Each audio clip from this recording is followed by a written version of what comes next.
Hello, once again welcome in Sumit Kumar Suryavansi's classes, and basically we are discussing the French Revolution. This is ninth class history. In last class, if you have watched the video, we discussed till Jacobin Club and the Republican government, and if you didn't watch, please go and watch that video first, because you're supposed to understand the background of the theme, and then you can continue for the next one. So today we are going to discuss a directory rule of the France. Last class we discussed that there was a Jacobian government. Robespierre, Max Muller were leading that government, and he created a Republican government, which was kind of Republican government, कि वो एक तरह की Republican government थी, because max Miller जो है elected था at the same time period. वो कॉमन मास को जो जैकोबिन क्लब में सारे कॉमन मास के पीपल थे, तो उनके द्वारा ही इलेक्टेड था, इस वजह से उसे रिपब्लिकन गवर्नमेंट बोल रहे थे।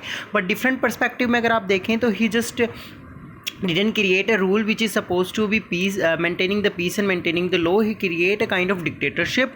वो डिक्टेटरशिप की तरह काम करने लगा। उसने लोगों को मारना स्टार्ट कर दिया। कोई भी उसकी गवर्नमेंट के खिलाफ कुछ बोलेगा, चाहे उसकी पार्टी का हो, दूसरी पार्टी का हो, उन सबको उसने मरवाना स्टार्ट कर दिया था, मतलब एग्जीक्यूट करवाना स्टार्ट कर दिया था। सो बेसिकली ये कहीं ना कहीं हमने मैक्स में उस गवर्नमेंट में कमी नज़र आती है। फिर हमने ये भी पढ़ा था कि उसे at the end of the day क्या किया गया, मैक्स मिलर को बेसिकली एग्जीक्यूट कर दिया गया, मार दिया गया। उसके बाद फ्रांस में कैसी गवर्नमेंट आई कि fell off the Jacobian government का फेल ऑफ होने के बाद मिडिल क्लास ने एक बल्द ही मिडिल क्लास जो थी, बेसिकली जो एजुकेटेड मिडिल क्लास थी, जो रिच मिडिल क्लास हम कह सकते हैं, उन्होंने गवर्नमेंट फॉर्म की। वो किस तरह की गवर्नमेंट थी, उसमें एक न्यू कॉन्स्टिट्यूशन फॉर्म किया गया। नो वोट विदाउट प्रॉपर्टी, फिर से वो कर दिया गया कि वो उन लोगों को वोट नहीं मिलेगा जिसके पास प्रॉपर्टी नहीं है, क्योंकि मैक्स मिलर कॉमन मास की वजह से था, तो उसने कॉमन मास में सभी को वोट दिए थे। लेकिन फिर से वो जो एक्टिव पैसिव सिटीजन वाला था वो फिर से स्टार्ट कर दिया गया कि विदाउट प्रॉपर्टी किसी को वोट नहीं मिलेंगे। 2 इलेक्टेड लेजिस्लेटिव काउंसिल, कि जिसके अंदर क्या होंगे कि 2 इलेक्टिव लेजिस्लेटिव काउंसिल्स बनाई जाएंगी, जिसमें एक डायरेक्टरी होगी जिसके 5 मेंबर होंगे, और वो 5 मेंबर लीड करेंगे। क्योंकि देखिए, उनको ये लगा कि एक रूलर इलेक्ट करने की वजह से शायद ये प्रॉब्लम आई थी कि वो डिक्टेटर हो गया था, तो उन्होंने 5 मेंबर की एक रूलिंग कमेटी बना दी। लेकिन यू ऑल्सो नो कि अगर 5 लोग हैं तो जरूरी नहीं है कि उनकी आइडियोलॉजी सेम हो, उनके पर्सपेक्टिव सेम हो, तो उन 5 लोगों की उनमें क्लैश होने लगा। क्लैश की वजह से ये क्या है, डायरेक्टिव और लेजिस्लेटिव क्या है, काम नहीं कर पा रही थी। और इसी पॉलिटिकल इनस्टेबिलिटी, यानी कि पॉलिटिकल जो सिनेरियो ठीक नहीं था, इसका फ़ायदा उठाते हुए नेपोलियन बोनापार्ट ने क्या किया, फ्रांस पे फिर से कंट्रोल कर लिया। और इसने कुछ आइडियोलॉजी भी प्रेजेंट की थी, idea of freedom, equality, fraternity. तो नेपोलियन बोनापार्ट क्या है, एक बेसिकली मॉडर्नाइज जो है रूलर माना जाता है। अगर पूछ लिया जाए कि कौन सबसे मॉडर्नाइज रूलर कौन था जिसने मॉडर्न आइडियोलॉजी को फॉलो किया था, वो बेसिकली नेपोलियन बोनापार्ट था। उसने सबसे पहले आइडिया ऑफ फ्रीडम को भी रखा, equality before the law, fraternity को मेंटेन किया। इवन इसने जो मेजरमेंट और वेट और मेजरमेंट्स के सिस्टम हैं उनको भी डेवलप किया था। ठीक है, तो ये सारे जो हैं कहीं ना कहीं इसने डेवलप किए थे। इससे नेक्स्ट जो चीज़ है, उसके बाद क्या होता है कि यहाँ पर हमारा फ्रेंच रेवोल्यूशन का पूरा आइडिया खत्म हो चुका है। Basically we already discussed what was the causes of French Revolution, what was the situation, what was the old regime, what was the Jacobian regime, how the club was formed, clubs की ideology क्या थी, उन्होंने कैसे government rule किया, हमने सब कुछ पढ़ लिया है। Now we have to discuss 3 different topic. One is the women's role, then second there will be a slave trade, and third will be the daily life. So firstly जो women's के बारे में हम बात कर रहे हैं, तो हम ये जानते हैं कि वुमेन ने भी बहुत ज़्यादा इस रेवोल्यूशन में पार्टिसिपेट किया, brought many changes in the active participant. जो वुमेन एक्टिव पार्टिसिपेंट्स थी, उन्होंने बहुत ज़्यादा चेंज लेके आए सोसाइटी के अंदर, वुमेन से रिलेटेड आइडिया को बहुत ज़्यादा चेंज किया। थर्ड स्टेट वुमेन जो थी, बेसिकली वो लॉन्ड्रीज वगैरह में काम करती थी, जैसे मतलब कपड़े धोने के लिए, फ्लावर वगैरह सेल करना, फ्रूट सेल करना, वेजिटेबल, डोमेस्टिक वर्क, सर्वेंट के रूप में काम करना, ये सारे काम थे जो बेसिकली थर्ड लेवल की फ़ीमेल करती थी। और जो नोबल्स की फीमेल्स थी वो काम नहीं करती थी, उनको घर से बाहर जो है अलाउड ही नहीं था, they were not allowed to go out, they suppose to live in the home. But the third states female suppose to work because they were poor, so they was working and no have access on the education and job. Also the third class women was not having access on the education, but nobles was having the access on the access on the education. Okay, nobles में there was only few daughter of the noble वल्दमीन members जिनको मतलब काफ़ी education की permission दी गई थी। Next क्या है, marriage and democratic responsibility.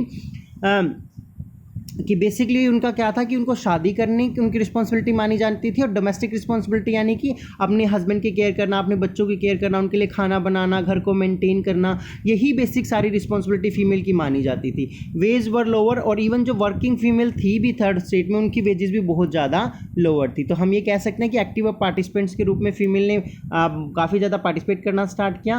Female की सिचुएशन पहले ये बता रहा है कि जो थर्ड क्लास की फीमेल थी वो वर्किंग थी और उन्हें वेजेस बहुत लो मिलती थी। जो नोबल फीमेल थी वो वर्किंग नहीं थी, उनको एजुकेशन मिली हुई थी कुछ को, लेकिन थर्ड स्टेट को एजुकेटेड नहीं बनाया गया था। उसके बाद क्या है कि फीमेल के क्लब कैसे बना स्टार्ट हुए, तो जब फीमेल्स धीरे धीरे एक्टिव्स होने लगी, so female political club and newspapers, so they उनको उन्होंने सेपरेट जो कुछ है पॉलिटिकल क्लब और न्यूज़पेपर्स वगैरह एस्टैब्लिश किए थे। 60 वीमेन क्लब और मैनी सोसाइटी से यहाँ पर मीनिंग है सीक्रेट सोसाइटी, इस तरीके से कि देखिए यूरोप में ये बहुत फेमस आइडियोलॉजी थी कि लोग सोसाइटीज़ बनाने लगे थे जो रिवोल्यूशनरी सोसाइटी के नाम से भी जानी जाती थी। इवन अभी भी वहाँ के कुछ पार्ट में कॉलेजों में स्कूल्स में सोसाइटी फॉर्म की जाती हैं स्पेशल रिवोल्यूशनरी आइडिया के लिए। तो बहुत सारे क्लब्स और सोसाइटी बनी थी। Demand on the same political right like man, तो सबसे पहले उन्होंने डिमांड किया पॉलिटिकल राइट के लाइक, क्योंकि वोटिंग राइट में फीमेल को कभी रखा ही नहीं गया था, तो वोटिंग राइट बेसिकली वो डिमांड करी थी। Disappointment with the idea of passive citizen, क्योंकि वो सबसे ज़्यादा डिसअपॉइंटेड थी इस आइडिया से कि उनको चाहे वो एजुकेटेड हो या ना हो, सीधे ही वो पैसिव सिटीजन है। लो हेल्प वुमेन लाइफ, जो लो से बहुत सारे लॉ फॉर्म किए गए जिसने फीमेल्स की लाइफ में हेल्प किया। कौन कौन से लॉ थे, जैसे फर्स्ट लॉ है स्कूलिंग वाज कंपलसरी, कि जो फीमेल्स थी उनके लिए जो स्कूलिंग है वो कंपलसरी कर दी गई थी। Second, father could not force them to marriage, a demon लिख दिया, आई एम सॉरी, यहाँ दैम आएगा THEM, कि जो फादर थे उनको फोर्स नहीं कर सकते थे अब मैरिज के लिए उनकी मर्जी के खिलाफ, ठीक है। और marriage was under civil laws, कि मैरिज को सिविल लॉ के अंडर कर दिया गया था, भाई लॉ के अकॉर्डिंग ही मैरिज होगी, इससे डिवोर्स क्या हो गया, लीगल हो गया। तो ये कुछ रिलैक्सेशन थी जो उनको लॉ के जरिए मिली थी कि स्कूलिंग कंपलसरी कर दी ताकि उनको एजुकेशन मिल सके।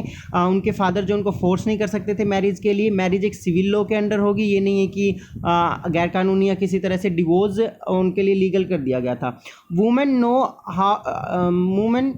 No train for the job, sorry ये मिस वर्ड थोड़ा खराब हो गया, वुमेन नॉट अलाउडेड आएगा, women was not allowed to train for the job, कि फीमेल जो है वो अलाउडेड नहीं थी जॉब ट्रेनिंग वगैरह के लिए। लेकिन अब क्या था, women now train for the job could become artist and run the small business. पर अब क्या था कि फीमेल्स को क्या है वो ट्रेन हो सकती थी, ट्रेनिंग ले सकती थी, और ट्रेनिंग लेने के बाद वो बेसिकली क्या कर सकती थी, बिजनेस वगैरह रन कर सकती थी और आर्टिशियन भी बन सकती थी, ठीक है। तो ये फीमेल की सिचुएशन थी पूरी की पूरी हमारी, कि फीमेल एक एक्टिव सिटीजन्स के रूप में पार्टिसिपेट नहीं करी थी, सॉरी एक्टिव सिटीजन्स के रूप में पार्टिसिपेट करना स्टार्ट किया। फिर इसने बताया कि फीमेल की पहली सिचुएशन क्या थी, कि फीमेल जो है बेसिकली मिडिल क्लास की जो फीमेल थर्ड क्लास स्टेट की जो फीमेल थी वो वेंडर्स वगैरह के रूप में, वेजिटेबल सेलर, सर्वेंट्स वगैरह के रूप में काम करती थी। उनको एजुकेशन राइट नहीं था, वोटिंग राइट नहीं था, ठीक है। फिर धीरे धीरे उन्होंने क्लब वगैरह फॉर्म करना स्टार्ट कर दिया, तो वहाँ पर उन्होंने अपने पॉलिटिकल राइट के लिए डिमांड करना स्टार्ट कर दिया। जो नोबल क्लास की फीमेल थी उनको भी वोटिंग राइट्स नहीं थे, उनको बाहर जाना अलाउड नहीं था, खाली डोमेस्टिक वर्क के लिए बाउंड करके रखा जाता था। तो उन्होंने भी प्रोटेस्ट करना स्टार्ट किया, धीरे धीरे क्लब्स वगैरह बनाने स्टार्ट किए और अपने राइट के लिए फाइट करना स्टार्ट किया। कुछ लॉ फॉर्म किए थे गवर्नमेंट ने उनके लिए, बेसिकली वो लॉ हमने यहाँ पर डिस्कस की हैं, ठीक है। नेक्स्ट जो है हमारा वो है female during the rain of terror, कि रेन ऑफ टेरर के दौरान फीमेल का क्या था कि रेन ऑफ टेरर में भी फीमेल ने बहुत ज़्यादा स्ट्रगल किया, struggle for the equal political right, की इक्वल पॉलिटिकल राइट्स के लिए उन्होंने स्ट्रगल किया।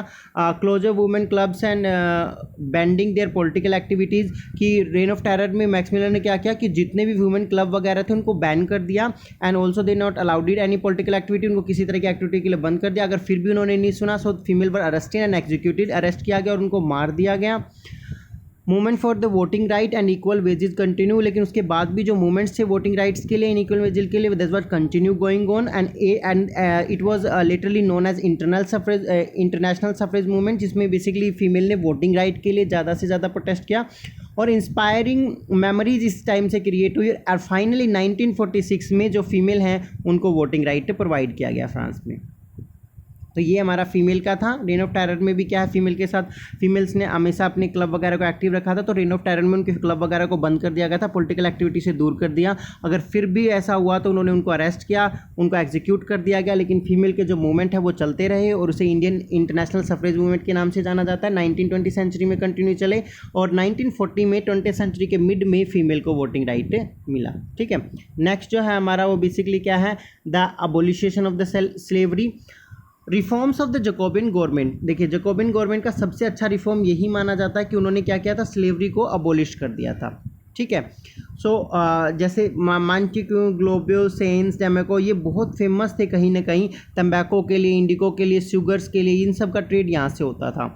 पर आप देखिए फेमिलियर लैंड्स एंड शॉर्टेज, ये जो familiar land shortage of labour का मीनिंग क्या है कि आप आगे चैप्टर में आपको पता लगेगा कि कैसे यूरोप के जो कंट्री थे उन्होंने धीरे धीरे जो अमेरिका था उसको अपने कंट्रोल में लिया था। अब जब यहाँ के सारे लोग यहाँ जाके रहने लगे तो इन्होंने बहुत सारी लैंड को इनक्लोजर कर लिया था, किसी ने 2000 एकर्स को, किसी ने 4000 एकड़ को, इतने ज़्यादा हो गए थे।